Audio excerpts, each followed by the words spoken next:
સુરત મહાનગરપાલિકામાં આવેલી કોઈપણ મિલકત કે જેની માલિકી સરકારશ્રીની હોય કે જેવી કે શાળા, સરકારી હોસ્પિટલ તથા ગરીબોને ભાડાવવામાં આવેલા આવાસો જર્જરિત હોવાથી ઉતારી પાડવામાં આવતી પ્રક્રિયા કોર્પોરેશન દ્વારા ટેન્ડર પ્રક્રિયાથી ઉતારી પાડવામાં આવી છે। સુરત મહાનગરપાલિકામાં આવેલી કોઈપણ મિલકત કે જેની માલિકી સરકારશ્રીની હોય જેવી કે શાળા, સરકારી હોસ્પિટલ તથા ગરીબોને ભાડાવવામાં આવેલા આવાસો જર્જરિત હોવાથી ઉતારી પાડવામાં આવતી પ્રક્રિયા કોર્પોરેશન દ્વારા ટેન્ડર પ્રક્રિયાથી ઉતારી પાડવામાં આવે છે।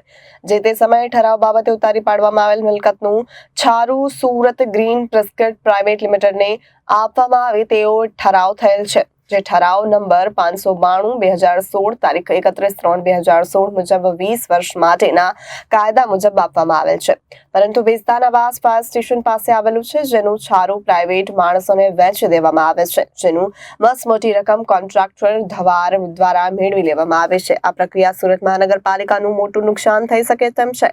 એસજીપીઆઈ સંસ્થાને આ છારું મળે તો આ મટીરિયલના બ્લોક બનાવી કોર્પોરેશન પ્રદાન કરી શકે, જો કે એસજીપીએલ છારું નહીં મળવાથી કોર્પોરેશનને નુકસાન છે। જે તે ઇજાદારે આ ટેન્ડર ભરતા સમયે શરત નંબર 26 મુજબ છારું એસજીપીએલ ને કોન્ટ્રાક્ટર પોતાના ખર્ચે આપવામાં આવે તેવી લેખિત સમિતિ આપી છે।